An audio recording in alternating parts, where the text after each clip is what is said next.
I'd like to call this Finance Committee meeting to order. The first item we have on the agenda is the assignment for request for council action. For the Finance Committee, we have 25-191, adopt artificial intelligence AI guidelines for employees. 25-192, increase expenditure for closing materials. 25-193, expenditure for Chippewa roofing metal siding at City Garage. 25-194, resolution accepting amounts and rates. 25-195, adopt cybersecurity policy. 25-196, job creation grant payment, Carlisle Break and Friction. 25-197, accept easement West Smith Waterline. 25-198, donation to farmers and hunters feeding the hungry. 25-199, capital bill grant request, MCRC. 25-200, accept baby changing table donations from Foundation Worldwide. 25-201, budget amendments. 25-202, increase PO 25-0021, Davis Tree Farm. 25-203, capital bill grant request, airport project economic development. 25-204, gallery cancer screening fire department. 25-205, 2025 salary comparison discussion. And 25-206, amendments to cell tower lease. The first one we have is 25-191, adopt artificial intelligence AI guidelines for employees. And that would be, Mr. Mayor, Sergeant Zaremba's not here. I apologize, Sergeant Zaremba's off ill tonight. And he, basically, this is simply to have a policy. The state and the auditors want us to have a policy on using AI. And if you read the policy, it's basically that you can't use AI to do your job. You have to review whatever the AI helps you with, which is a critical step in the process and what we would expect of our employees. But nonetheless, we had to put this policy together. Mr. Huber has reviewed it and approved it, and we respectfully ask council to adopt it. Thank you. Paul, any questions on that? You're the... Yeah, I'm artificial intelligence, yeah, right. No, I reviewed this. The only thing that, I bring this story up periodically. Back in the 90s, I helped program using a software tool called Aon, and artificial intelligence, I forget what the ON was. And I'm very concerned about AI in that it's very biased, depends on who writes the rules. Because quick story, we went to this guy because we were told to get all the rules, found out we were rolling all Chrysler steel, because that was his customer and that was his bias, and that's how we ended up scheduling. So I am concerned this way. That's why I'm glad that we do have a humanoid in here to look at it, review it, and say, yeah, that makes sense, no, it doesn't, and be the final arbiter in this. So hopefully we can make sure that that continues, though. Well, we'd hope, yeah, everybody who does their job, I mean, AI is very helpful, but it can't be the decision maker. Exactly. For their position. Exactly. Okay. Any other questions? Move to approve. Second. All in favor? Aye. Opposed? Motion carries. 25-192, increase PO 25-606, closing materials. Mayor? So on behalf of our service director, Nino, he's at a township trustee meeting because they meet on Tuesdays and we generally meet on Monday, so he apologizes. So the original PO Nino had in place for $20,000, and we need an increase of $10,000 to get us through the rest of the year. And this is include asphalt patching material and hot mix for road repairs and sidewalk repairs. Any questions? Move to approve. Second. All in favor? Aye. Opposed? Motion carries. 25-193, expenditure for Chippewa roofing public buildings. Mayor? Thank you, Mr. President.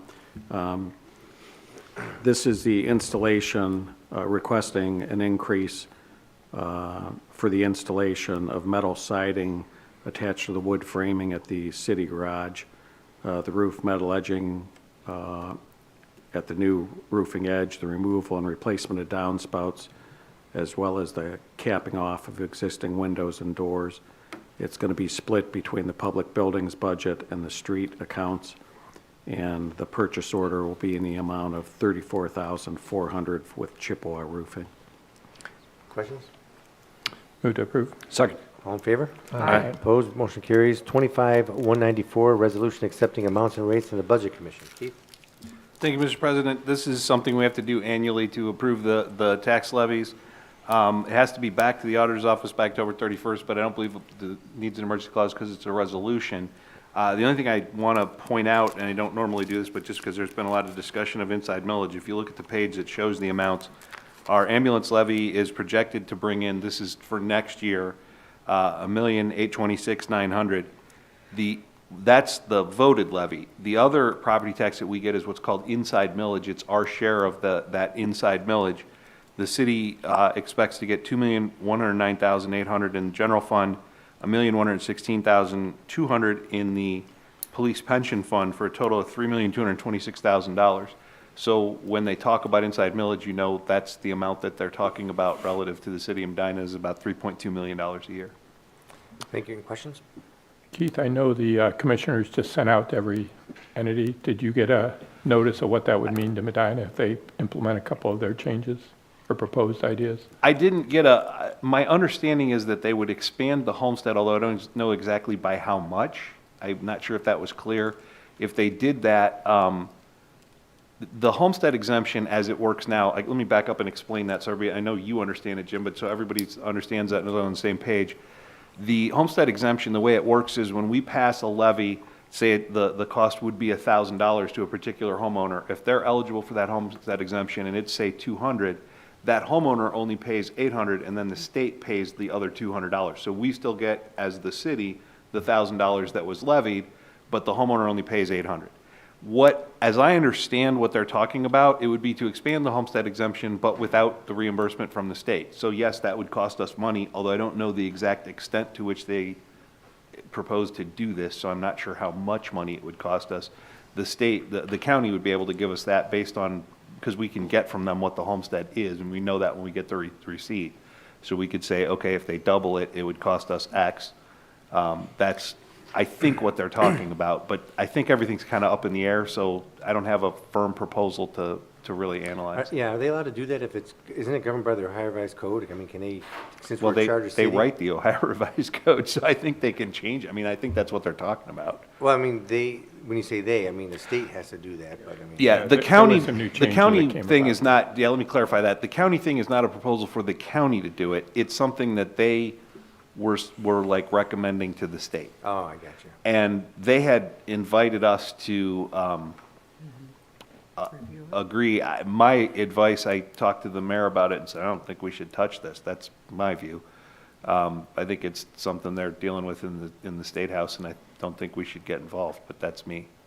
Right, no, I mean. Obviously up to you, but. Well, I mean, it seems strange that they would agree on something that would have a negative impact on us. That's why I don't think we should, that's why I don't think we should be for it. That's, yeah. So it would definitely have a cost, but depending on what the exact details of the proposal are, we would know the exact amount of the cost. Okay. Move to approve. Second. All in favor? Aye. Opposed, motion carries. 25-195, create and adopt a cybersecurity policy. Mayor? Thank you, Mr. President. So the auditor of the state, August 27th, sent out a notice to all public offices and independent public accountants saying that by January 1st of next year, each public agency had to have a cybersecurity policy. We don't want to put what all that policy entails into a public record, so we will have a policy in place and check our cybersecurity. There's some other things that, you know, if we do have an incident, it has to be reported to the state under this new policy from the state auditor. And if there's a ransomware payment, the legislative authority has to vote on that. And again, the state has to be notified of each of those incidents. So our policy will include those things that are required under the directive, but will not include, nor would I recommend including the specifics of what vulnerabilities there may or may not be presently. That makes sense. I don't think we want to tell everybody how to do it. Anybody have any questions? I just want to make one clarification. If, God forbid, would be a ransom demanded, the only way it can be paid is if city council votes to approve that payment. So that would have to be public, that part of it. Yes, sir. Okay, all right, thank you. So the general public would be aware of it at that time. Okay, thank you. Any questions? Okay. So we are just, with this sample ordinance is what we're going to pass tonight? Yes, sir. That was a recommendation when we reviewed it. Darren and I and the law director reviewed it and suggested we just follow this policy. Okay. Move to approve? Second. All in favor? Aye. Opposed, motion carries. 25-196, job creation grant payment for Carlisle Brake and Friction. Kimberly? Thank you, Mr. President. This request is to authorize a job creation grant payment to Carlisle Brake and Friction for tax year 2024 in the amount of $53,491.89. This is for 2 job creation grant projects.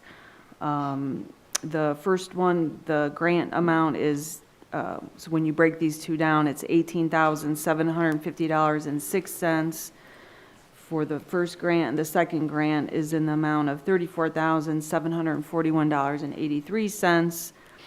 One of the projects was for a warehouse production, employee area, machinery, equipment investment, and then the second one was for the relocation of their Solon headquarters. Based on the grant commitments, the company has met and exceeded their goals and employee and payroll goals, and this information has been verified by Rita. Company is doing well. They have several job openings available, and we are respectfully requesting council to authorize this payment. And as a reminder for council and the public this evening, that the funding for these grants comes from non-income tax generated revenues. And I'd like to note on the JCG 13 grant, this is the final payment on that grant. Thank you. Thank you. Any questions? Move to approve? Second. All in favor? Aye. Opposed, motion carries. 25-197, accept an easement for West Smith Water Line. Mayor? Okay, on behalf of the engineering department and engineer Pat Patton, who's at a conference this evening, well, not this evening, today and tomorrow, this is to accept easements for the West Smith Road water line to complete the project to bore a water line under the railroad crossing at West Smith Road. The city must acquire several easements. This asks for council's acceptance of one of these easements. We're asking for the emergency clause because the easement has already been signed by the property owner, and we'd like to get it recorded and filed as soon as possible. Any questions? Move to approve with the emergency clause? Second, including the emergency clause? All in favor? Aye. Opposed, motion carries. Thank you. 25-198, a donation to farmers and hunters feeding the hungry. Jansen's not here. Mayor, this is you again.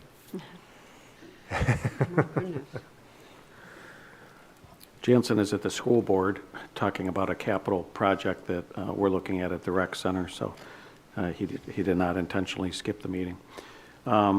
This is to request, and we've done this once before, authorization to donate $2,000 from the general admin to the Farmers and Hunters Feeding the Hungry program. And this is Canaan Meats or Yoder Meats in Wayne County. And we do know of, we've had a number of deer. Last number I heard was 10 harvested through our archery program already. And 2 of those 10 were taken down here already. We're having trouble finding local meat processors here to do it. And we do know that this group down here shares the meat with Feeding Medina County. So we get the benefit of it even though it's located in Wayne County. It is a nonprofit, so we're respectfully asking council to authorize $2,000 for this program. Thank you. Any questions? Move Yes. to- Go ahead.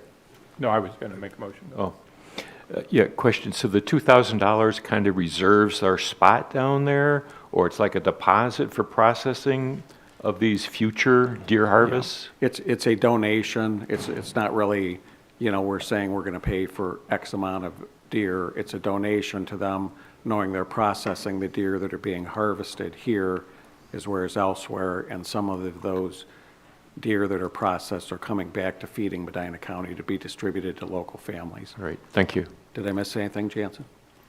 Welcome, Jansen. I'm not sure where I came in on it, but everything sounded good. Okay, $2,000, we've done it before. We've had 2 taken down already. Yeah, so the $2,000 donation would just help offset the processing cost for anybody from our program who would bring a deer down there. And like Mayor Hanwell said, there's already been 2 individuals that have taken advantage of it, and I believe their intent is to do more as well. When we first looked into this in 2022, at that time, Feeding Medina County was getting around 400 pounds of venison back from Farmers and Hunters Feeding the Hungry. So we have sent the flyer and the information about the program to all of the permit holders to let them know that they could take advantage of it as well if they're interested in donating. I was in Lorain County over the weekend doing some fall tour type things. Have we looked at processors in Lorain County as well? This particular extension is through Wayne County. Yeah. We have not looked into processing in Lorain County. Okay.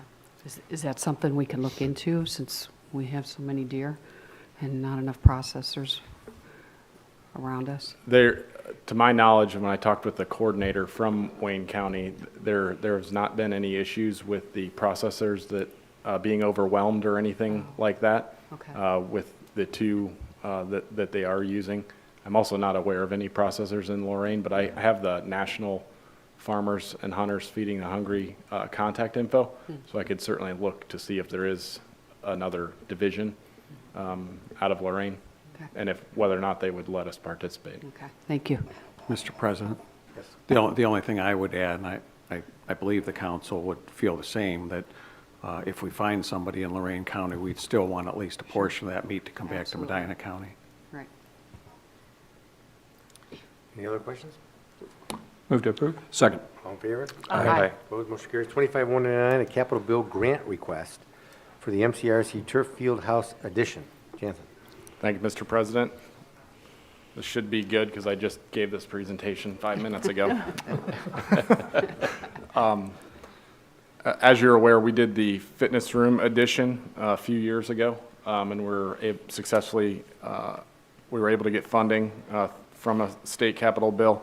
So that idea and project had sat on the shelf for quite a while before it came to fruition. So amongst our staff at the rec center, we started talking about what would be the next big project that we could accomplish that would have just as much of a benefit to the city and the school that we could potentially seek some funding for. And it was pretty unanimous amongst staff that, and talking with the school as well, that if we could come up with an indoor turf space that could be utilized, that would help take some of the pressure off of our field house during peak times, meaning, right after school is out until about 5:30 p.m., especially during Ohio's weather in the spring and in the winter. It's really packed in the field house. And if we were to move some of those teams potentially into another space, it would open up more opportunities for additional teams and for patrons. So this project became very appealing to everybody. When I say that, I mean the school staff as well as our rec center staff.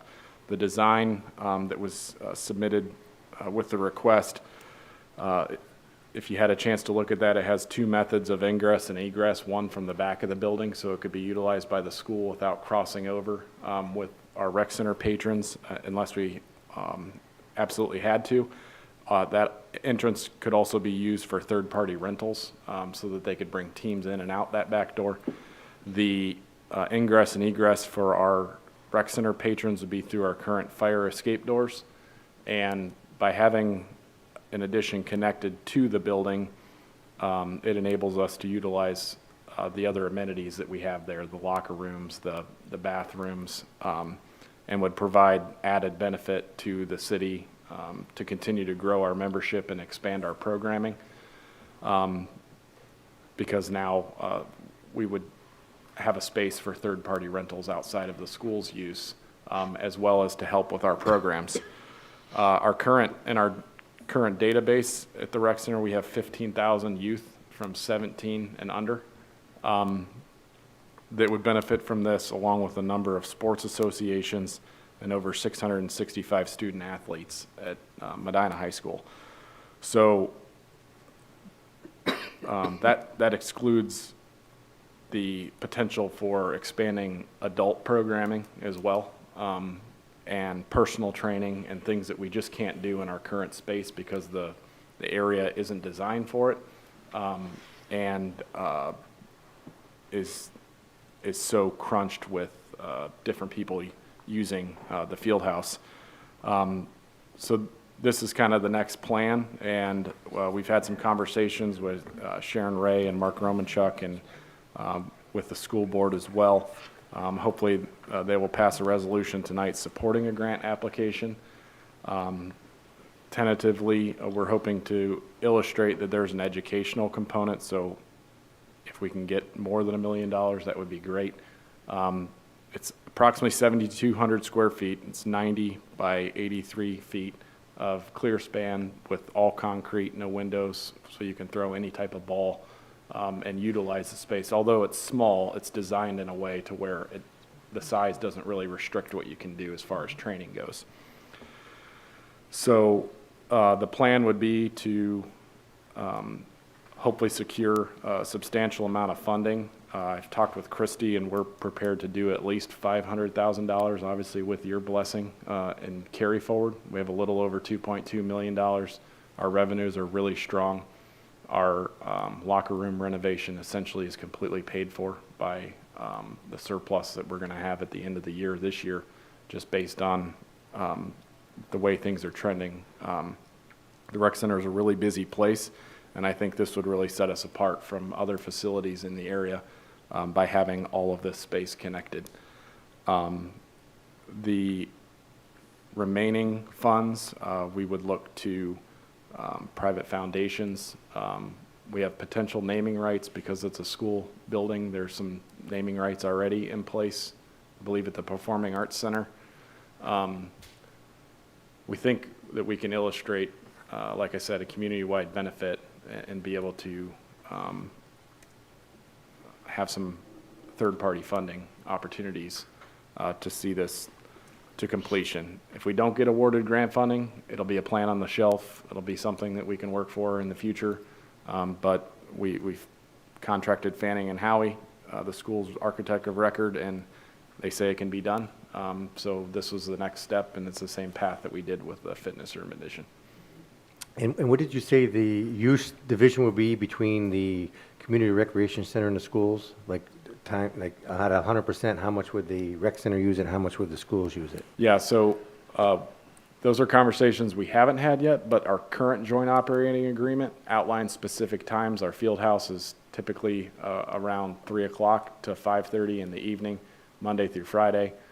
There's some flexibility on the weekends, but by the joint operating agreement, we're myself and Todd Hockey, the athletic director, we work through that schedule every year. Usually it stays the same, but this is a new space. It's going to be there's going to be a lot of interest in using it, so we'll have to look at that schedule of use. But at the same time, it needs to be available for our patrons and needs to be available for the rest of the community. So it's really a balancing act, and that's how the JOA was written to begin with. So I think for me, the biggest thing is let's secure the funding, and I'm confident we can work through the schedule of use. And does it change the allocation of the costs associated with utilities and stuff, or does that remain the same? No, so the way it was presented to the school board was that the city was going to take the lead on the project. We were going to try to secure funding with the help of the carry forward funds from the rec center. And it would follow the same path as we did with the fitness room addition, where once it's built, the lease agreement is amended to include the fitness room addition, and the cost at that point forward to maintain it would be split 50-50 as part of the JOA outlines. And according to this, I mean, the schools aren't providing any funding for it then? It's just going to be? As of right now, yes. The city's taking the lead for it. The schools are not providing any funding for it. Okay, I mean, I'm just trying to figure out as far as use is concerned, like you said, would that mean that the rec center would get priority use then? As far as if we had something come up, we would be able to bump, I don't know how that would work.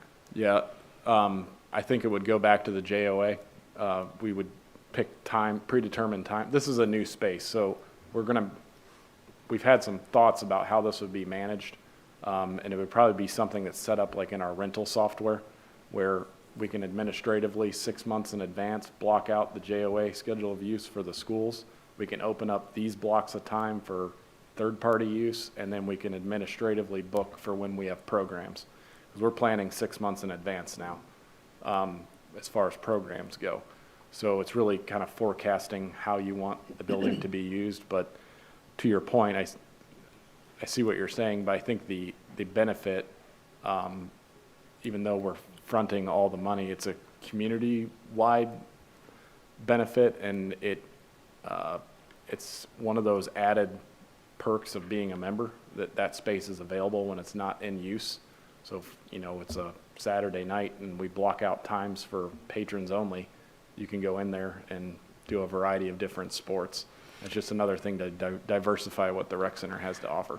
No, right, and I guess the other thing is if the carry forward is being used, $500,000 for this, what if you don't raise $1.3 or $1.4 million for the rest of the cost? What happens? It's a great question. Well, I mean, you just got to think ahead here. I mean, if you get the grant, I think then the rubber hits the road. Because if you don't get the grant, it doesn't seem like it's going to happen. Yeah. But if it does, then we really got to sit down and say, okay, how do you start the project? Because you have so many, like, I can't remember, is it usually 18 months or 24 months to use the money from the grant or something like that? There's a time period that you have to use it. Yeah, I think it's 2024 is when they want to see the project completed. Right. So, I mean, then the question is, if you can't raise 1.4, then what happens? I mean, what if people say, oh, I'll give 200,000 or maybe raise another 500, so you're still 800,000 short? And I guess that's the question that really has to be answered is, we better start planning on, if you don't have the money, what are you going to do? So, that's the question. Mayor? Well, I think it's contingent. I don't think we can make it happen without a capital grant, no matter what that number is. I mean, if the number is not 1.5 and it's 1, then we would have to hope that the foundations, the Boosters Club, whatever, could assist with it.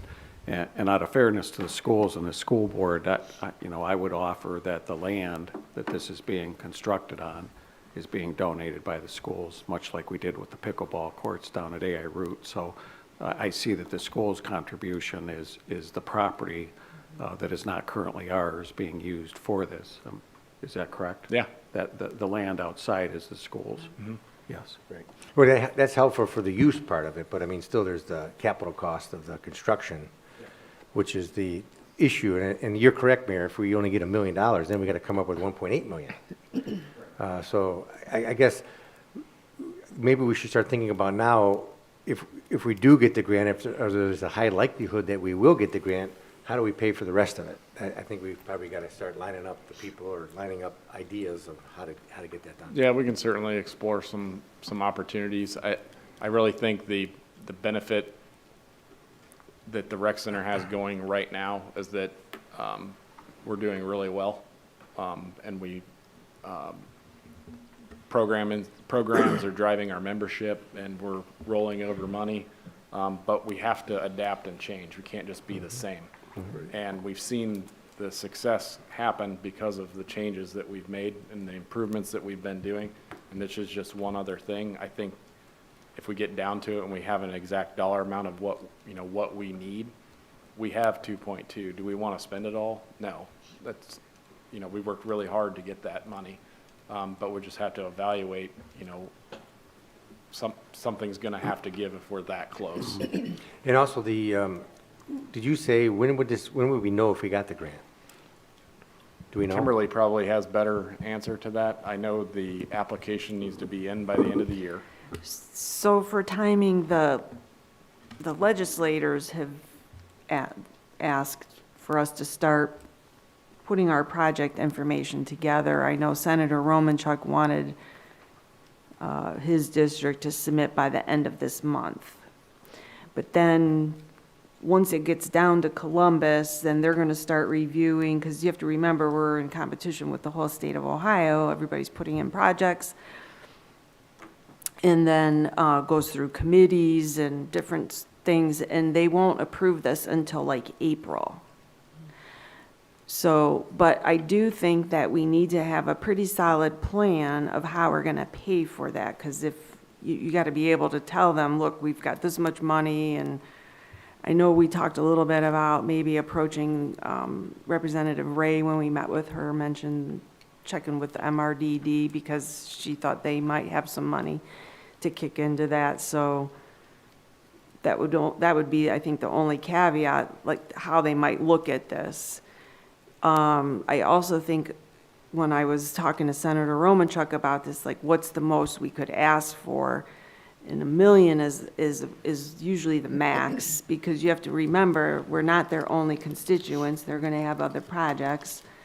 And so I think $1 million is probably the most that we could ask for them. We got $1 million for the parking deck, and that's when Larry Obhoff was the Senate president. So that was very helpful that we had leadership there. It's a little bit different now, but generally $1 million is the maximum amount that a community could get. And what is the total capital grant, budget for the state?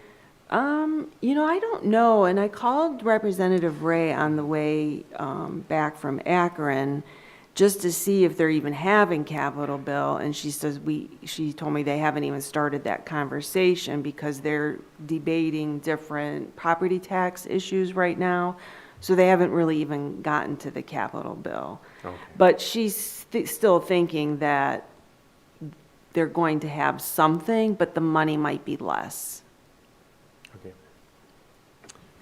Mr. President, just one more thing. I serve on 2 of the foundations currently in town, and I understand the question, your question. The problem is usually the foundations are used to close the gap. So, they don't want to be the seed money or the front money, and generally they won't commit to it. But if we got to the point where we got 1 or more from the state, and coupled with 500,000 or whatever's contributed from the carry forward, and then we have this number that we're missing, and then we try to convince 2 or 3 of the foundations, or reach out to Mr. Park, reach out to the Van Epp family, can we put the numbers together to get to this end goal, however that happens. And Sharon Ray also said that it's not a grant, it's the MRDD has a good deal of money in reserves, but it can only be spent on programs that benefit the MRDD community. So if we could incorporate some of the programming around that, then that opens up that opportunity to partner with them, and of course the state legislators looking at collaboration, that kind of helps push you up the list a little bit. I definitely understand the need for an indoor facility. Back in my high school coaching days, I was always struggling to find an indoor facility place to practice with my teams. You mentioned third-party users. What is, let's say, your percentage of third-party users that you currently have with your current resources?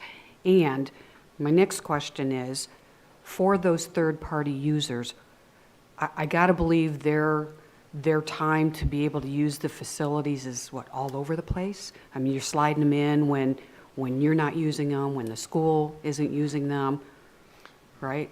Yeah.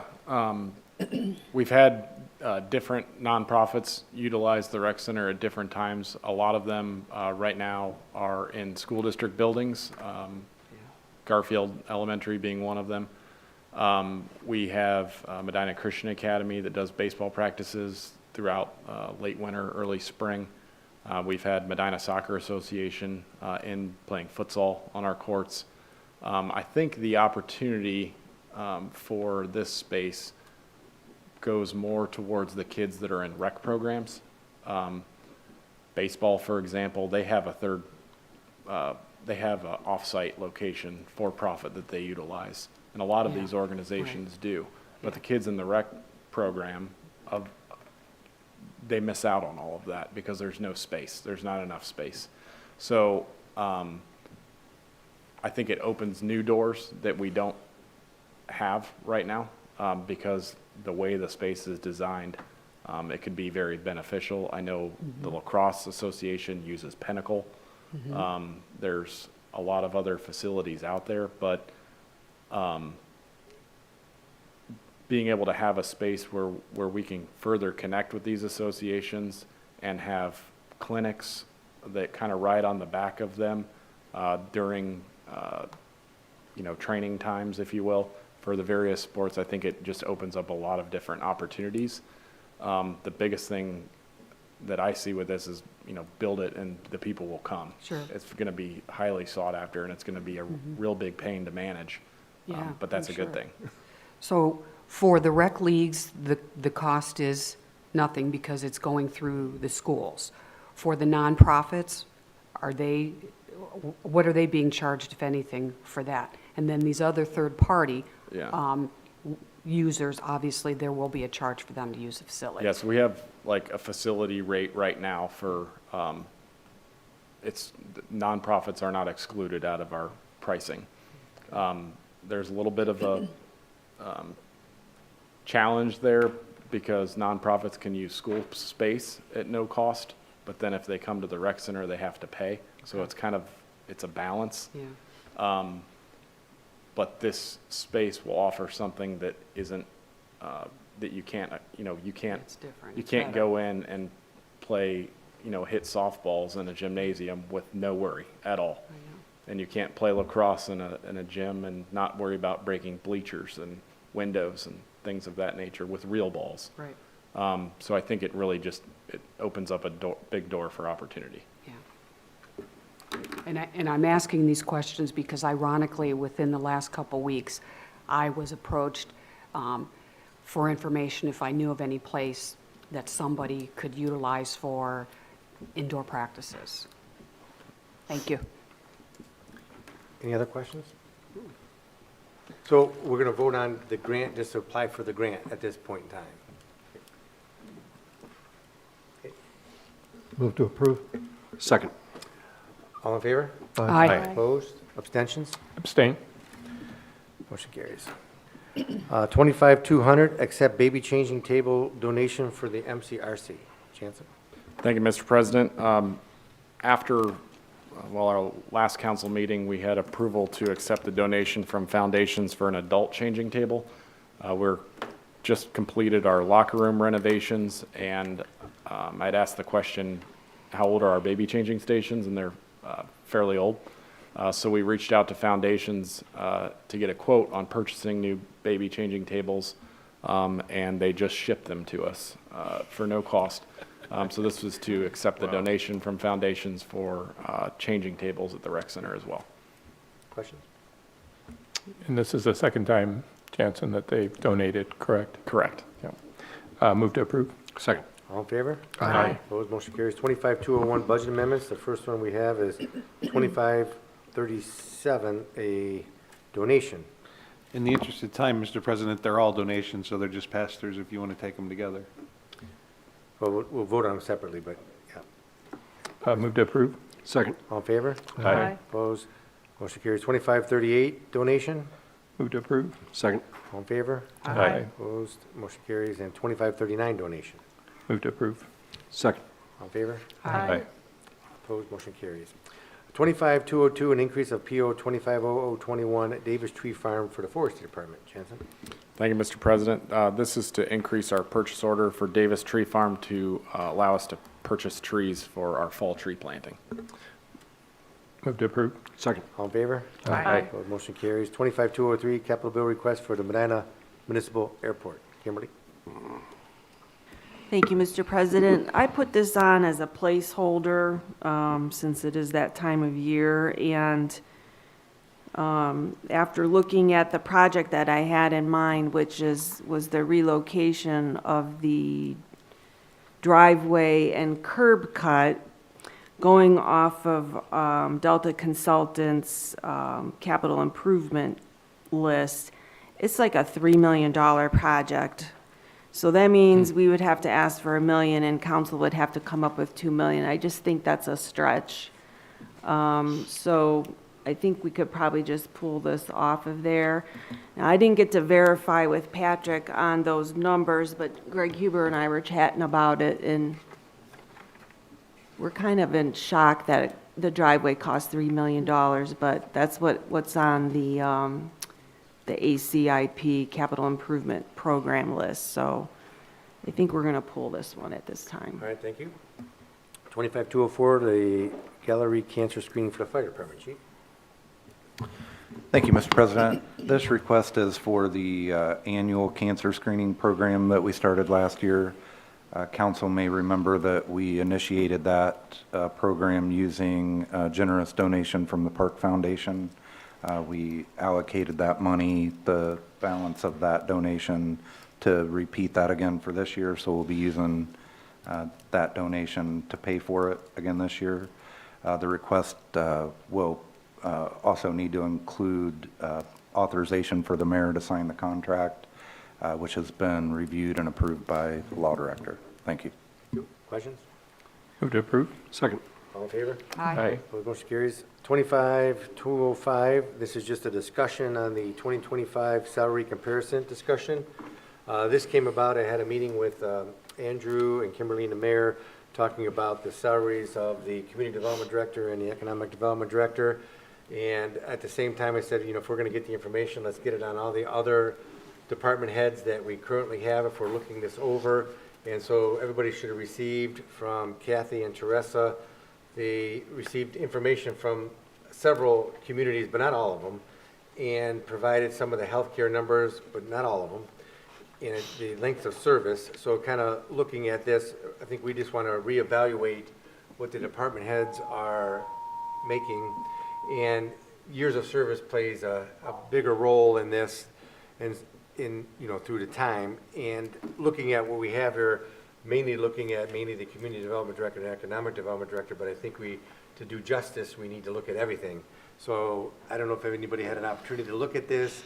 They provide averages of what the different communities make. The different communities are different, various sizes, and some of the job descriptions are different from each of the communities also. So they don't all match up. So there's a lot of variables in looking at the salary. But as you look at the numbers, at least for the community development director and the economic development director, even taking into consideration all those issues and all those qualifications, there's a big difference in pay. So at least that has to be looked at. But I don't know what everybody thinks, because we're here to discuss it, but it has to be probably adopted before the end of the year, if there's going to be a change. So what do people think? It needs discussed. I agree. I agree. I was surprised to see some of these salaries, how far off the average we were. I agree. So I guess the question is, how do we want to discuss this? I mean, it's already the middle of October, so we probably have less than 2 months to get this through. Do we want to keep discussing it through finance? Does somebody, the question is, we have to come up with a decision. I have a question. Why do you think the timing needs to be before the end of the year, before 12/31? Why could not it just happen moving forward as we learn more about it? Because there is such disparity with job descriptions, community to community. I was just picking the January 1st as a cutoff date because it was easy. Okay. So, yeah. So, there's no reason, but it seemed like just to keep the thing moving, right? Yeah. Otherwise, it could be delayed for a year. So the only impetus was just to keep it moving. What if we did like when we did with the mayor and council salaries and finance director, we had a subcommittee of 3 people that could research it a little bit more and then bring a recommendation back to the full council? What do you think And of that's that? for all the department heads, Yeah. then? That's a lot of work. It's one thing to do it for 3 job descriptions. This is, but all the different cities and all the different job Well, titles. we're right, but most of the department heads, if you look at this, we're in the ballgame, Yeah. depending on length of service too, that's a big Yeah, thing. yeah, that's true. So it's not like And- we're way off, I mean, we're looking at the ones that are way and- off. Okay, and the qualifications of the individual. Correct, Okay, for Dan, for example, Right. okay, we don't have to hire anybody else to do. Right. Because he's here. and I know Jansen has other jobs that he's Exactly, picked he's up, and another we already example. compensated him through that. Nino, and the did same that, way, Right, right. so, Right. but it's kind of a look at, you know, what we have to do, and you're correct, maybe we can make modifications to some that are obviously out of step, and then as the year goes on, look at the other ones and make the changes as it goes on. I mean, you also can make the changes and make it retroactive, I mean, there's a lot of things you could do. But I think it needs to be addressed, right? agree. So, Okay. but, you know, the question is, you know, if people are gonna look at this and make a recommendation, how do you wanna approach it? You're smiling, Chet. But it'll be very difficult, I mean, the question is if it goes into next year, Paul, Yeah, true. you won't be here. Right, I won't be here. That's That's a right. good I reason to won't do be it by the here. end of December. Well, why don't we discuss the 2 that are the obvious, that made you wonder about this to begin with? And then all the other department heads we can do after the beginning of the year and Well, that's fine, but it should be the same people. Yeah, exactly. I mean, that's the question, I mean, because this is gonna be a process. No, I agree with that. I'm just saying, but the ones that are so obvious that there's a disparity, you know, we can try to do that more. I see what John's saying, because there could be, how many people could be changed, right? 3? At least? I see at 4? least 4. Yeah, so, I mean, I think if we're gonna do this, I agree with John that we should probably, I mean, I know it's a tight timeline. That's what I'm saying, to do So it. you're saying the 3 people are Chet, Denny, and you? Okay, I mean, But I mean, I'm Well, talking you know about what, I guess by the end of the year. I am an HR director, this is my specialty, this is what I do for a living. I guess I would like to be part of it as well. Yeah. okay, And that was my recommendation, is that the 2 that are the most obvious that we were initially discussing, we can do that by the end of the year, and then we don't have to worry about who's leaving and who's not. Hold on. right, but then people who would be making decisions about the rest of the group. The if we rest of wanted to them, look then at we would can be whole- reappoint if we need to, after that, to look at everybody else. But right now, Mayor? the impetus was for these 2 people. Yeah, I'd respectfully ask that we up that to 3 and include the fire chief as Or well. whatever, yeah, I mean, Right. I'm just saying I that we agree, can do not the whole everybody. list, but right now, as I'm looking at this, the 2 that you mentioned, as well as the fire chief, and our fire chief, by the way, is now running a 24/7 operation in I 3 agree 100%. jurisdictions. And I see how far off the compensation is from the average. And an argument could be made diplomatically, an argument could be made that staffing and overseeing part-time is more of a challenge than full-time on a fire department like this. I mean, you're constantly got people in and out to fill those shifts. And with all due respect to the chief, I believe that needs to be looked at as well. I agree 100%. So Jim would like to be on it, who else would like to be on it? Paul would like to be on, if we're doing it to the end of the year. Those 3. Just those 3 till the end of the year, yeah. Yeah, I'll help with that till the end of the year. Who else, do you? Chet, you wanna be on that, or I'll do it. Chet, you wanna be on it? So it's 3. Okay, so Jim? Chet, Jim, and Paul, John? give the recommendation back. Now, will you guys be able to give us the recommendation back by the, I guess, first meeting in November? December. Well, no, November, I guess it'd be the second meeting. second meeting. It's only like in I guess we'd November. do it by the second meeting in November, I guess Yeah. that would be, Might right? have one meeting in December then. Then we don't have one meeting in December, that would work out, right? All So right. yeah, if you could give us, bring it back to finance by the second meeting in November, we can discuss it at that finance Right. meeting, and then give us enough time to make a decision by the first meeting in December. Does that sound Yeah, workable? and then, and make it, I'm happier with the timeline I'm hearing now. I was just going to say that the finance department would request that if it's possible to avoid a retro, we would appreciate that. You guys So- want retro? So you're talking about, no, we do not like doing retros. And in addition, we're already going to have one more than likely for the union employees when the contracts are done. So to throw an extra one on there, we Okay. would be much happier if you were done by the end of December and we could just make the change in January. Okay, all right, so we'll do that. Okay, is everybody agreeable with that? All right, well, then that's what we'll do. Okay. You guys okay with that out there? Andrew? Kimberly, you're the one who brought this up to begin with. What was tell me again, the date you said was the 2030? second week of November, the second. Second meeting of- Second meeting of November is when you want to come Yes. back and Right. talk about it again? Yes, yes. The fourth Monday in November. And if they have questions, I'm sure they'll ask the department heads some questions about, to get clarification on job duties or whatever you guys need to do, I guess. You could do that, right? Okay, thank you. Okay. All right, 25206, amendment to a cell tower lease. Mr. Huber. We have a cell tower down by the Acme store. We've had a lease since 1999. It's supposed to expire in August of 2029. And we've been repeatedly asked to amend this lease because American Tower would like to have some additional ground to add some equipment and add some additional subtenants.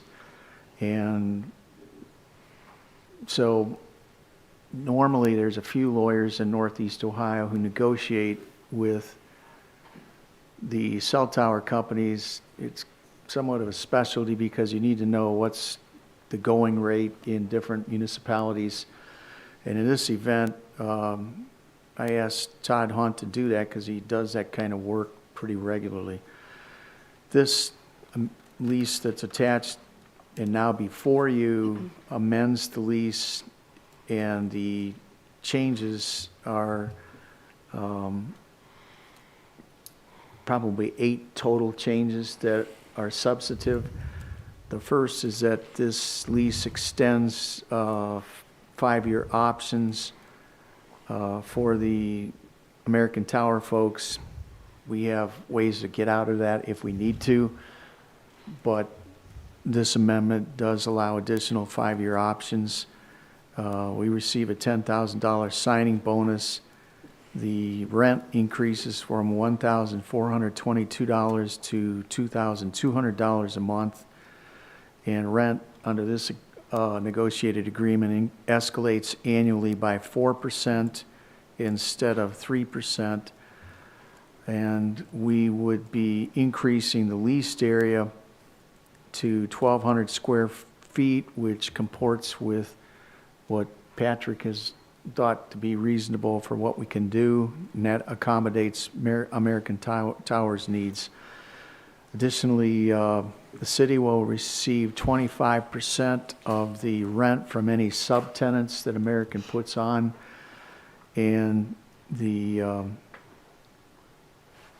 agreement involves moving the access road, which also accommodates the Acme food store because they've needed to change the access road down there for both American Tower and especially the Acme store. So these changes are contained in this first amendment. I wanted to get a draft in front of you, more or less outline what the changes amount to, and then go from there. And these are the industry standards that, as kind of what's out there and what's the going rates and the industry. That's correct. Well, I mean, if it is what it is, I mean, I guess we can always try to go outside of industry standards if we want. Because I know that American Tower has always been trying to call to either buy it outright for a net present value of the space or continue to lease it. And it seems always, to me, leasing it may be better than selling it, because then once you sell it, you're no longer have control of it. That's exactly what Todd Hunt told me when we talked about that.